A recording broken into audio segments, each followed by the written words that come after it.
I got stopped by TSA one time. This was very embarrassing. It's terrible. I got stopped by TSA. They flagged my bag, and the whole time, they asked the questions. Anything sharp? Anything like I should be aware of? I'm like, no. And this time, I was genuinely mystified at what they could, because I didn't pack any merch. I didn't pack, I literally just had clothes in there. I think even my toothbrush and stuff was in my backpack, not my suitcase. And so I was like, no, I'm like curious with them. And then sometimes when you get stopped, you can see the screen, and sometimes you can't. Sometimes they're very secretive, and they press the screen. I didn't know it was a touch screen. Press the screen.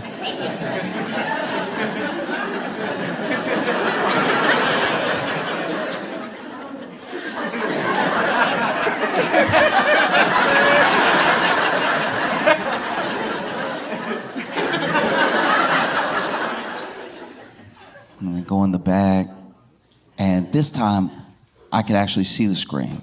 And so I saw something I didn't even recognize, and he turns the screen to me even more, and he's like, "Are those brass knuckles?"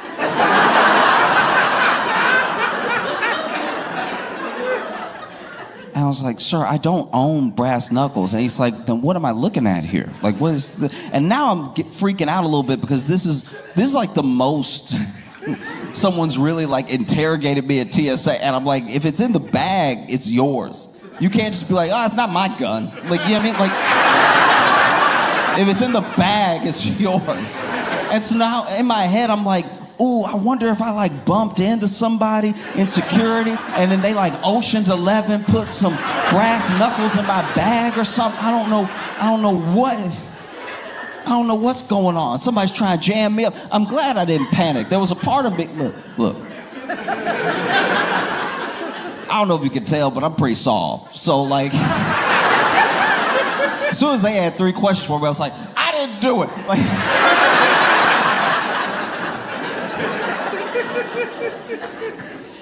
And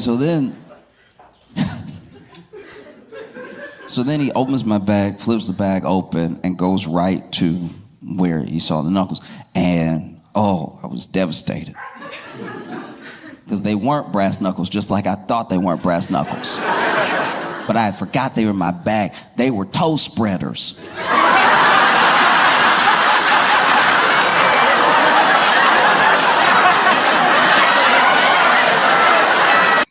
Because they found what apparently, I don't know this for certain, I'm just reading a bunch of what is being sent out online, some of it from news sources, some of it from independent journalists and stuff like that. But apparently they have the shooter's manifesto, right? And in the shooter's manifesto, he specifically says who he's targeting in order. And for some reason, he specifically made a point to leave out Kash Patel.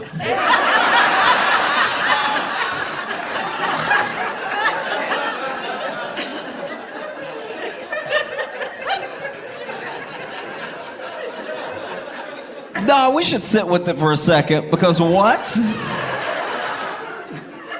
Literally the director of the FBI, this dude want to get everybody. And then you have to be doing such a bad job as FBI director for the shooter to be like, you know what, you good where you are, actually.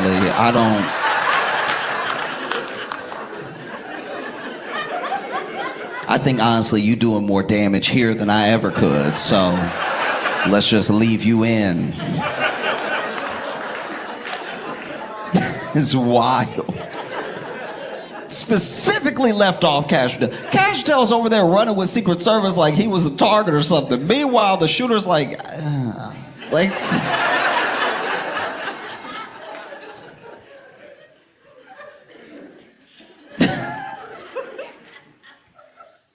And I don't know how much of this is rumor or actually reported, because it's coming in from people who were there, but then it's murky. But there's a world where it looks like what happened is that Cash Patel, running with Secret Service, did leave his girlfriend. Did leave his girl, which blows my mind. This is your girlfriend, Cash. Your girlfriend. It's more surprising that you have a girlfriend than it is that you are the FBI director in Trump's administration. You left your girlfriend. This is your shot, man, to have a girlfriend. You left your girlfriend. You weren't even a target, and you left your girlfriend. His girlfriend was in another room being consoled by another man that was brave enough to stay with her, I guess.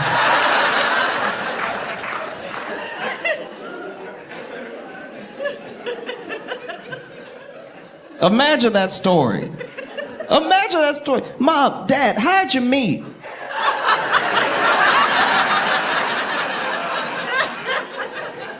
Well, son, your mother used to be dating a coward, and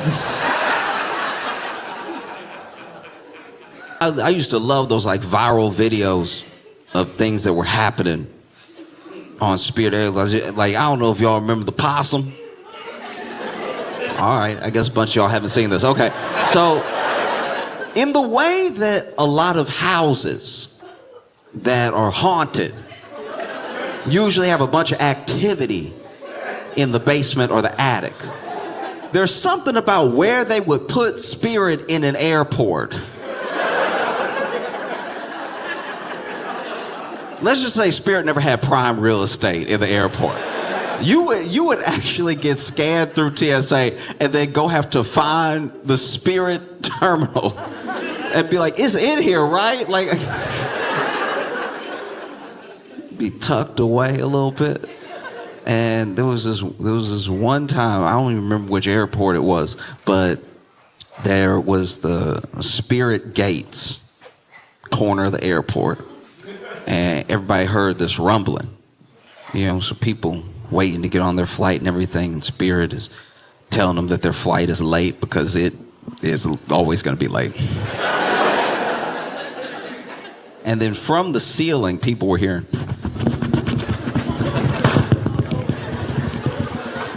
It's one thing to hear noises in a wall. A wall's already terrifying. You could be squirrels, could be a bird in there, nobody knows. The ceiling, if I hear noises above me, I have to leave. And then, out of nowhere, a couple tiles fall from the roof, and a possum falls out of the ceiling, holding on to one cord, trying to gain some leverage back. It's holding on like this.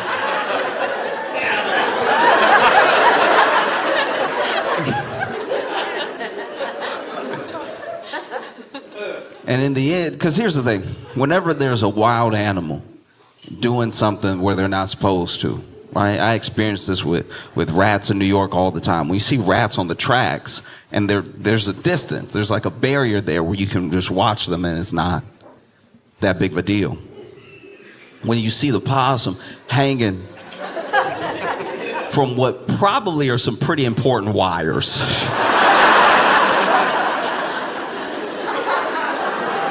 I'm no electrician, but anytime I'm in a building and I see wires, I'm like, I bet they're supposed to be there. I bet you these wires do something. I don't think they just lay down extra for decoration inside the insulation. And so this possum is hanging on. He couldn't get the other leg up, so he's hanging like this. And people are recording and just watching, completely fascinated. Until finally, the possum can't hold on anymore, and he drops to the ground. As soon as he drops to the ground, pandemonium. It's like, as soon as he drops to the ground, chaos. As soon as the thing drops to the ground, first of all, it hit way harder than I thought. Possums must be much heavier than I thought they were. Even the possums I've encountered, I've been like, all right, it's nimble. So I always assume nimble is light. But this thing, it just slammed. I was surprised it didn't knock itself out because it slammed the ground. Everybody heard the thud. And then even the gate agents hopped the desk. They were like, ah!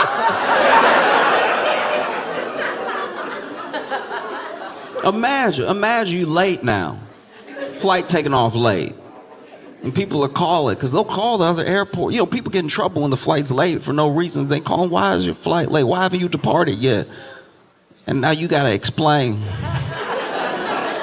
that there's a possum wreaking havoc at gate 47. We don't know where he is right now, all right? He could be anywhere. He could be behind us right now.